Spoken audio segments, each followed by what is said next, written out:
¿Qué tal, amigos? Muy buenas tardes, bienvenidos a el episodio 4 de la quinta temporada de Yahat, el podcast oficial del colectivo de estudios críticos en religiones. Hoy tenemos un tema bastante interesante, además un tema que ha estado desde que existe la humanidad y es precisamente el tema de la muerte. ¿Qué sucede con la muerte? ¿Nos preparamos? ¿Hacia dónde vamos? ¿Cómo lo han interpretado ciertos pueblos? Obviamente no vamos a tratar de todos los pueblos, pero la invitada nos tiene un trabajo excepcional que apenas hace un par de semanas estaba defendiendo en la Escuela Nacional de Antropología e Historia para obtener el grado de maestría. Entonces es un tema que sorprendió desde su investigación, desde su proceso y ahora que ya este, contribuyó para que la maestra Verónica Zamora sea maestra en ciencias antropológicas, pues decidimos invitarla para que platique con nosotros. Les voy a leer el tema y ustedes seguramente se van a dar cuenta que es muy interesante. Se llama Los ritos funerarios como andamiaje de vida eterna, consuelo y resistencia social, el caso de los católicos en los pueblos originarios de Tlalpan en la Ciudad de México. Sensacional el tema y seguramente se nos va a ir muy rápido el tiempo, así es que vamos a comenzar y vamos a presentar a nuestra invitada. Ya les decía su nombre, ella es Verónica Zamora Jiménez, licenciada en Psicología por la Universidad Nacional Autónoma de México, la UNAM, y maestra en Ciencias Antropológicas en la Escuela Nacional de Antropología e Historia. Es un gusto recibir en este episodio 4 a la maestra Verónica Zamora. Verónica, ¿cómo estás? Hola, buenas tardes. El gusto es mío. Estoy muy contenta de platicar contigo y con tu audiencia. Espero que les sea interesante. Seguramente que sí, es muy, muy interesante. Bueno, si te parece, vamos a empezar.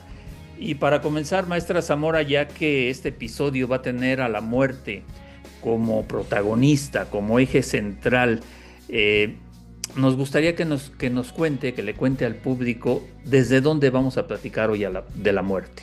¿Cuál es el enfoque? Bueno, mi tesis, como bien dijiste, es parte de la investigación que hice en la maestría de Ciencias Antropológicas. Por lo tanto, mi propuesta es que la tenemos que ver de una forma interdisciplinaria, ¿no? Yo soy psicóloga de origen y de pronto yo sentía que miraba la muerte como en un sentido muy reducido, ¿no? Como en un plano muy individual. No sé, sentí como la necesidad de mirarla desde otros puntos de vista, y la antropología, la historia, la sociología, la filosofía son como distintas disciplinas que te permiten tener como una visión mucho más completa de, pues bueno, de cómo podemos comprender la muerte, pero también cómo hacemos frente a las emociones que nos generan, en las que se dan, y también, pues bueno, su relación con la historia de la humanidad, ¿no? Por ejemplo, ahorita que estamos en procesos neoliberales, de un capitalismo salvaje, etcétera, también cómo todo eso trastoca nuestra manera de relacionarnos con la muerte. Ok, sí, es muy interesante. Cuando estaba leyendo el trabajo, me llamó mucho la atención de la introducción, de cómo explicas, y creo que queda muy bien entendido también con lo que acabas de comentar, cómo se brinca de la psicología a la antropología, ¿no? Es un brinco que a lo mejor no pareciera tan lógico, pero sí va relacionado en muchos casos, ¿no? Igual en el caso de un servidor, cuando brincas de la comunicación a la historia y de la historia a la antropología, también son brincos fuertes, pero si están bien cimentados se pueden dar. Y creo que tu trabajo está muy bien cimentado. Ahora, para continuar en el título, se dice que es la perspectiva de los católicos, es decir, del catolicismo. Eh, ¿Cuál es la visión? O sea, muchos lo sabemos, pero a lo mejor hay parte del público que no sabe. ¿Cuál es la visión que tienen los católicos en general de la muerte antes de caer a los casos concretos? Concretos. Bueno, algo súper interesante que yo encontré es que no hay una lectura homogénea alrededor de la muerte. O sea, sí tenemos como la doctrina, ¿no? La doctrina que nos dice que, bueno, el hombre, la mujer, llegó a la tierra, digamos, como resultado de una desobediencia, de un pecado original, ¿no? Que antes vivían en el paraíso, pero dada su desobediencia, llegaron a la tierra y como castigo de ese pecado, muere, ¿no? Tenemos que morir. Y que la reconciliación de la humanidad con Dios se dio a partir del sacrificio de Jesucristo, ¿no? Con su muerte nos vuelve a abrir como la puerta a la vida eterna junto al Padre, ¿no? Digamos, esa es como la doctrina católica que enseña, ¿no? Ese es el dogma. Sin embargo, pues bueno, el catolicismo para nada es un sistema religioso homogéneo, ¿no? El doctor Masferrer, muchos investigadores nos hablan más bien de un mundo católico, donde hay una diversidad muy grande, debido también a procesos históricos, ¿no? Que se han vivido, en nuestro caso, pues el proceso de colonización y de evangelización, que se dio de una manera pues violenta, pero que vaya, no podemos decir que la cosmovisión que existía aquí previo a la colonización se haya perdido, porque pues era una manera de experimentar la vida muy relacionada con el espacio geográfico. Entonces pues bueno, eso aquí, pero bueno, en todos lados el catolicismo es eso, es una diversidad. Que bueno, yo encontré algunas cuestiones en los pueblos que estudié, pero básicamente es eso, o sea, no existe una homogeneidad, a pesar de que el dogma, digamos, es como muy claro. Claro, sí, demasiado claro, ¿no? En el dogma, pero en la práctica es completamente otra cosa. Lo que acaba de decir viene la siguiente pregunta.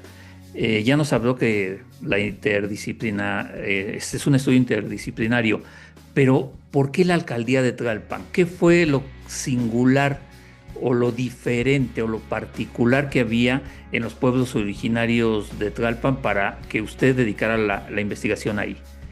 Tlalpan. Bueno, o sea, algo importante es que a mí me interesa el trabajo en Tlalpan, en estos pueblos originarios, pero como un estudio de caso que nos permite tener como una visión más amplia, ¿no? O sea, lo que yo quería estudiar es como una historia de transformación social, cultural, económica, derivada del neoliberalismo y del capitalismo, de la globalización, de todo esto, cómo impacta en nuestra relación con la muerte, digamos. Ese era como mi objetivo mayor, ¿no? Y entonces, bueno, yo vivo en Tlalpan y yo conozco pues la historia de los pueblos de Tlalpan, y aparte de que Tlalpan es la alcaldía más grande de la Ciudad de México, es la alcaldía que tiene como estas dos caras, ¿no? Tanto espacios rurales como espacios urbanos. Hay alcaldías donde ya no queda nada de semiruralidad, o alcaldías donde la mayoría es rural. En cambio, Tlalpan tiene como estas dos caras que a mí me parece que permiten como hacer este comparativo de cómo se viven los ritos funerarios en espacios que son originarios, son pueblos originarios, pero que unos todavía como que conservan un estilo de vida más tradicional, en comparación con otros lugares que también son originarios, pero que ya están totalmente absorbidos por la mancha urbana. Entonces me pareció como muy importante poder como contrastar dentro de una misma alcaldía estos espacios, ¿no? Y bueno, también algo importante es que mi enfoque es un enfoque de antropología crítica, donde no pretende ni un distanciamiento del antropólogo, o sea, considera que no es necesario ese distanciamiento, que tú puedes estudiar realidades que te son totalmente cercanas y que no por eso pierde como validez tu investigación. Entonces quise también como explorar esa parte, ¿no? De cómo al estar involucrado en el tema, en el espacio donde trabajas, pues también pues no solo no obstaculiza, sino que enriquece tu trabajo. Claro, comparto el mismo punto de vista, ¿eh? Pero bueno, vamos a ir entrando antes de llegar ya a los casos concretos, porque mientras leía la tesis me llama la atención, personalmente me llama la atención estos ritos de los sacramentos de la unción de los enfermos y el viático. ¿Nos podrías platicar un poquito precisamente sobre estos rituales sacramentales y la participación de los sacerdotes? Claro. Bueno, este rito, el de la unción de los enfermos, tradicionalmente lo conocemos como el de la extrema unción, ¿no? Que es este sacramento que está, o la gente lo asocia más a cuando alguien está a punto de morir o en riesgo de morir, el sacerdote aplica pues el sacramento de la unción, o de la, pues sí, de la unción de los enfermos. Pero aquí hay un punto muy interesante, ¿no? Que es que en siglos pasados, efectivamente este era un sacramento que se aplicaba cuando la gente estaba a punto de morir, ¿no? De hecho encontramos arte, ¿no? Pintura o por ahí películas que hablan de cómo el sacerdote iba por la calle con la Eucaristía, con el viático, pues, en procesión, y llegaba a la casa del moribundo y le daba la unción, le daba la comunión, que es el viático, ¿no? Para digamos, su paso trascendental. Y cómo alrededor de todo eso se generaba como un ambiente, ¿no? De despedida hacia el moribundo. Él daba como sus últimas palabras. Era un espacio como de reconocimiento de su individualidad, ¿no? Pero con el paso del tiempo, pues bueno, evidentemente ya no era posible que los sacerdotes fueran cada vez que alguien estaba por morir, ¿no? Entonces, en el Concilio Vaticano II es cuando se dan como estos cambios, y entonces ya se dice dos cosas. Una, que ya no se va a relacionar, o ya no es la extrema unción, sino es la unción de los enfermos, que se aplica a las personas que están enfermas, pero siempre con la esperanza de que esa persona sane. Ajá. Ya no está, digamos, tan orientada hacia la muerte como hacia una petición a Dios, o un rito para que la gente sane. Ajá. Esa es una. Y otra, que dado que ya no hay la posibilidad de que el sacerdote acompañe cuando alguien está por morir, entonces surge otra figura, que es la de los ministros extraordinarios de la comunión, que son quienes llevan la comunión a los enfermos, y en ocasiones llegan a acompañar al enfermo cuando ya está moribundo y cuando muere. Entonces este cambio es muy interesante porque hay quienes lo asocian como con una negación de nuestra generación, digamos, o de nuestras generaciones, de una negación a la muerte. Entonces que ya no existe como esta señal de que alguien va a morir, porque pues hay como que ser más sensibles, y hay como que intentar ocultarle al difunto que está por morir para no generar como caos ni en él ni en la familia. Entonces todo se tiene que tratar como de una manera mucho más sensible, digamos, no de manera directa, y es como una de las críticas que se hacen a este cambio, ¿no? Que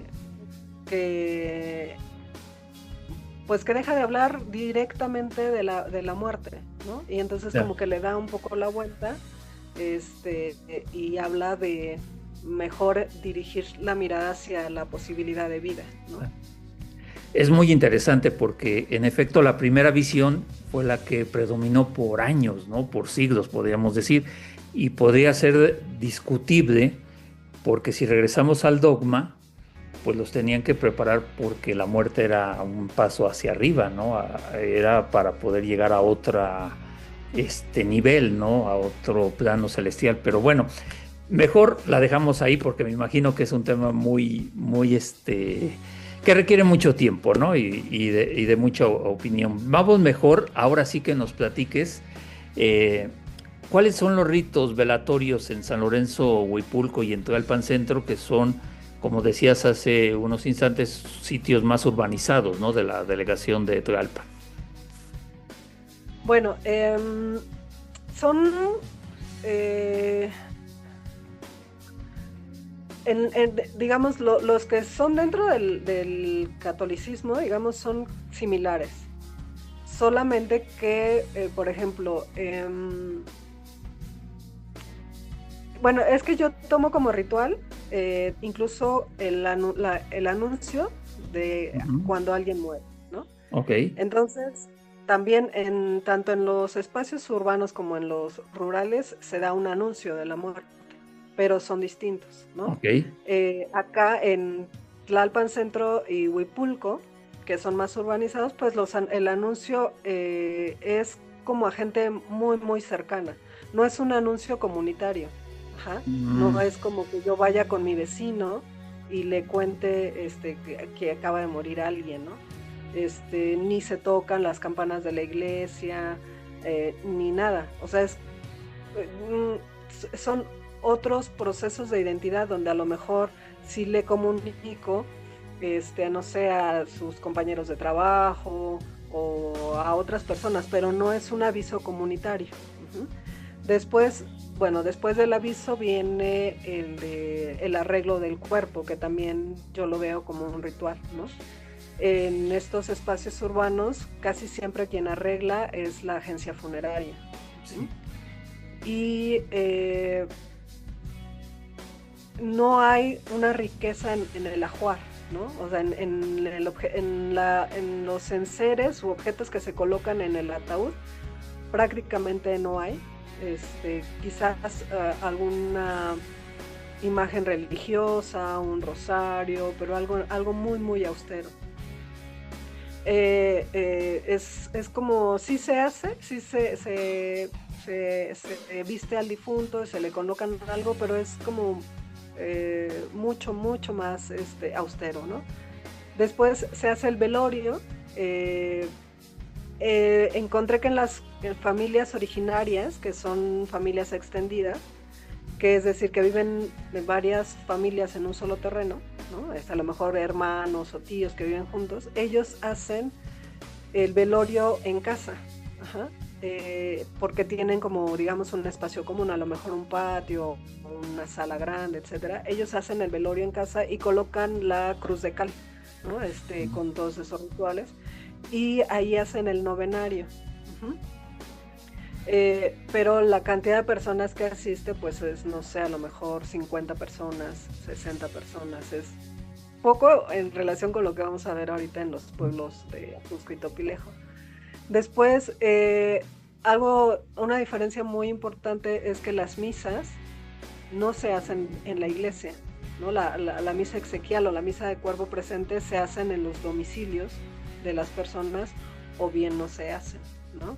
No hay, por ejemplo, una procesión hacia el panteón, porque no hay manera. O sea, si ya las calles están repletas de carros, claro, no hay manera de que se haga una procesión al panteón, porque además ya no hay un panteón que dé cabida a toda la gente. Entonces ya muchas de las personas van al panteón, pero a incinerarse, ¿no? Entonces, digamos, son como los mismos rituales, ¿no? Del velorio, la misa, el entierro, la incineración, después el novenario, pero ya están, digamos, como muy acotados por la vida urbana. No sé si haya quienes conozcan la calzada de Tlalpan, desde la zona de hospitales hasta el centro de Tlalpan.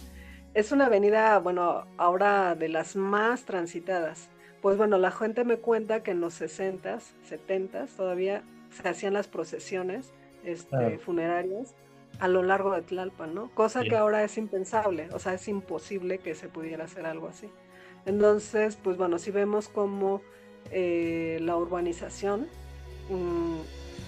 acompañada de procesos de capitalismo y todo esto, pues finalmente han impactado en los rituales que se realizan, y como psicóloga siento que también en los procesos de duelo, porque si no tienes como esta posibilidad de hacer los rituales, pues tampoco de elaborar como la pérdida, ¿no? Sí, hacer ese proceso. Sí, muy interesante, ¿eh? Muy interesante porque pues los que tenemos cierta edad pues sí recordamos estos procesos largos cuando moría alguien y sobre todo ese replicar ahorita de las campanas que mencionabas o ese reunir a todos los vecinos en torno a la casa de la persona que había fallecido, ¿no? Y que hoy por el momento tan acelerado que vivimos o por esa urbanización se ha perdido. Pero bueno, cuéntanos qué pasa en San Miguel Topilejo y en Santo Tomás Aquino. Ajú, Ajusco, Ajusco. perdón. Bueno, ahí existe una ritualidad vasta, muy, muy vasta. Es desde el tipo de creencias que hay, mitos y creencias alrededor de la muerte. Por ejemplo, de que hay una relación más cercana entre los vivos y los muertos. Se cree que ellos, pues bueno, existen en otro lugar donde tienen necesidades humanas, ¿no? De alimento, de abrigo, de sed.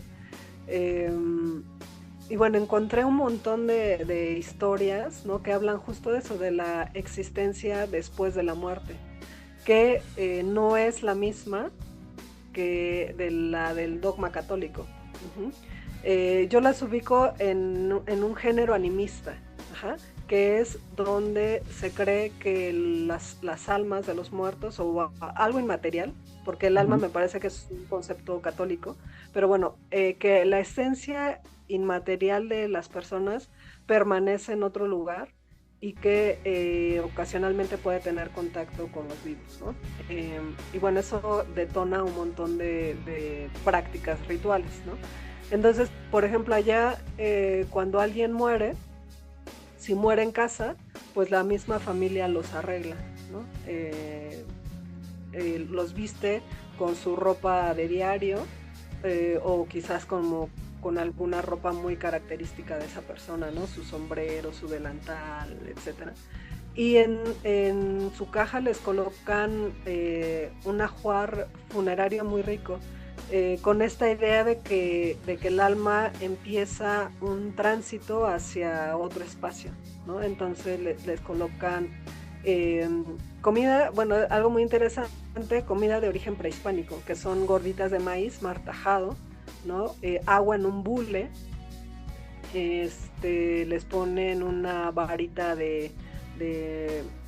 con espinas de rosa o de garambullo, huaraches, ¿qué más? Y bueno, artículos también católicos, ¿no? Como un cordón de San Francisco, algún crucifijo. Pero bueno, si una cobija, puede ser una cobija o también una muda de ropa, es decir, preparándolos para su tránsito hacia otra dimensión, ¿no? Que no es la misma, estrictamente hablando, que el paraíso, ¿no? O el cielo católico. Entonces, bueno, eso es en cuanto al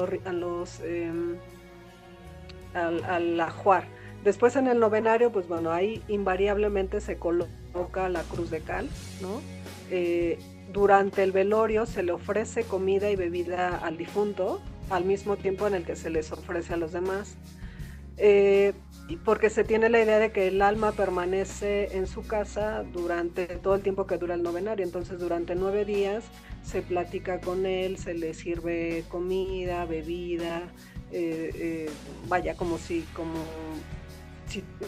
pensando que todavía está entre ellos, ¿no? El entierro, pues bueno, se hace, la gran mayoría de personas lo hacen en el panteón, ¿no?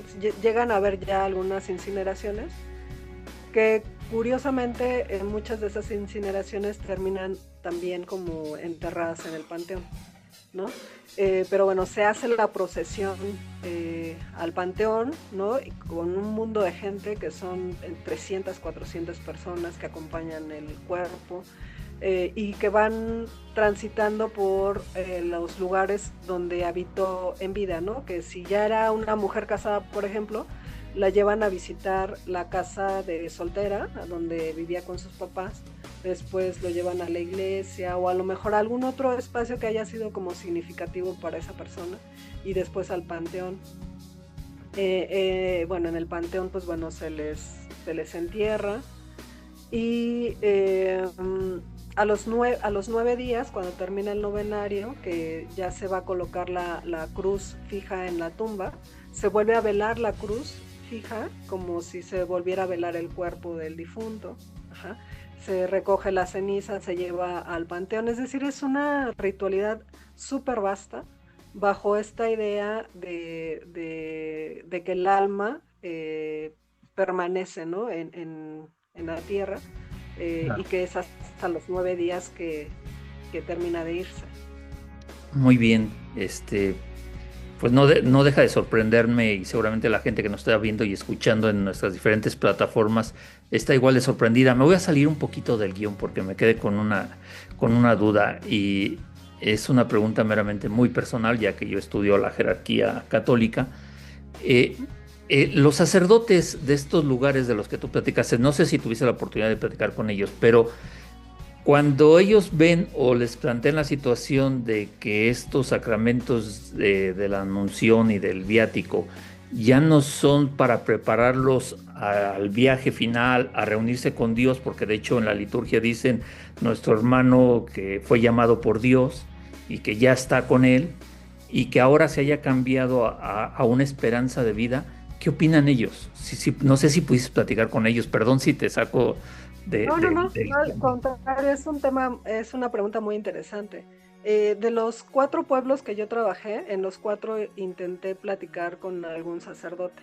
Y Ajá. solamente en uno de ellos pude como conseguir la entrevista, ¿no? Entonces, para mí eso es como una señal de conflictos entre la Claro, iglesia. Bueno, él muy, muy abierto, un sacerdote como muy cercano, de cura de almas, como él la llama, ¿no? De acompañar y de orientar, de encaminar a las almas. Entonces, él, por ejemplo, acompaña, siempre que puede, acompaña a las procesiones, acude a las casas a, a dar la unción de los enfermos, está como muy cercano también a sus ministros extraordinarios de la comunión. Entonces, sí les pregunté ellos qué opinaban de estas otras prácticas, ¿no? Y lo que me dicen es que se tienen que respetar. De hecho, en el ritual de exequias, que es como el ritual canónico, digamos, ahí dice que la iglesia tiene que respetar las tradiciones de cada una de las comunidades, siempre y cuando, vaya, no sean como contrarias a lo que dicta el catolicismo. Pero la misma iglesia reconoce que hay estas prácticas que son diversas. Aquí es esto, pero seguramente en África, por ejemplo, serán otras, ¿no? claro. Entonces ellos lo saben, y saben que no van a entrar en conflicto con esas creencias, y las acompañan. Incluso, por ejemplo, platiqué yo con 2 ministras extraordinarias que al mismo tiempo son rezanderas. Ujú. Entonces ellas acompañan, por ejemplo, el ritual de la cruz de cal, que no es un ritual de origen católico. Lo acompañan y lo realizan, y hasta como que se han asimilado, porque una realidad también es que esas ministras forman parte de la comunidad.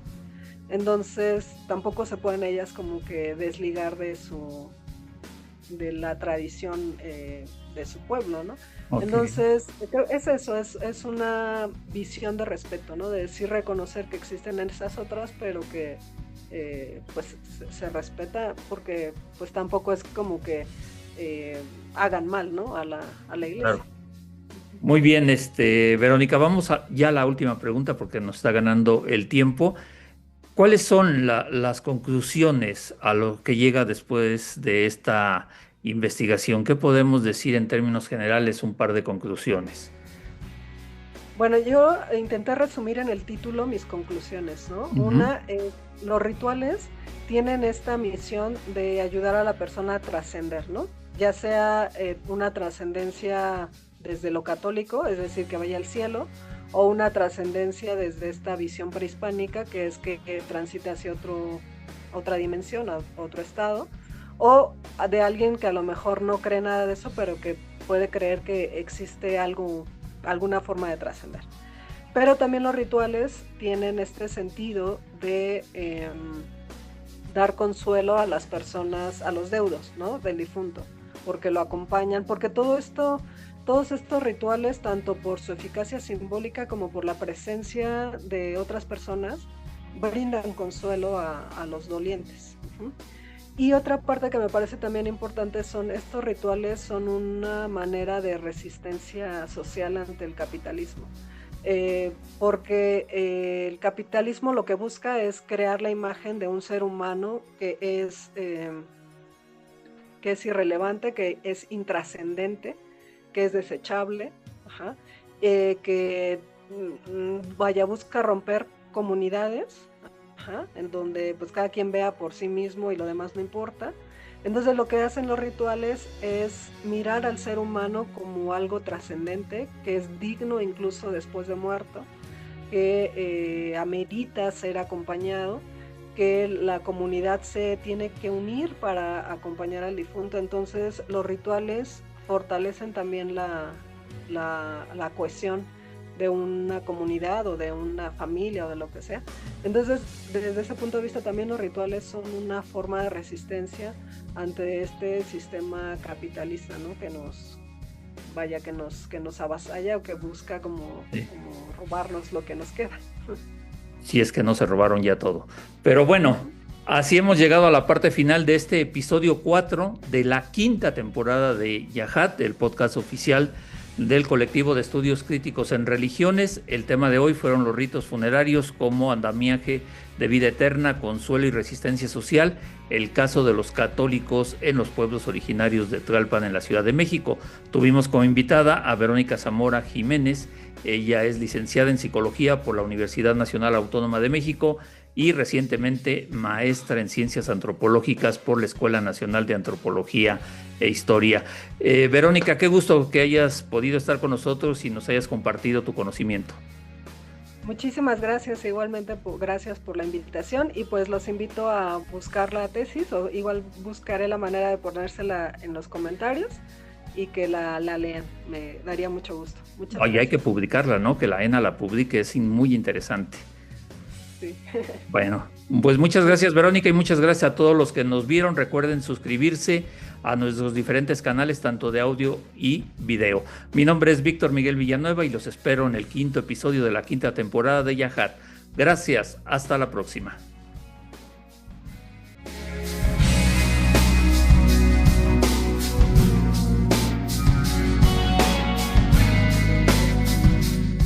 El podcast que acaba de escuchar tiene el objetivo de difundir el conocimiento académico. Los invitamos a que consulten el boletín semanal Actualidad Sociopolítica Religiosa, editado por la Asociación Latinoamericana para el Estudio de las Religiones, así como su revista académica semestral Religiones Latinoamericanas, Nueva Época. Ambas publicaciones las pueden consultar en www.religioneslatinoamericanas.com.mx y estar así a la vanguardia de los debates. Yahat es escrito y conducido por el Dr. Víctor Miguel Villanueva. El editor y productor es el licenciado Adán López.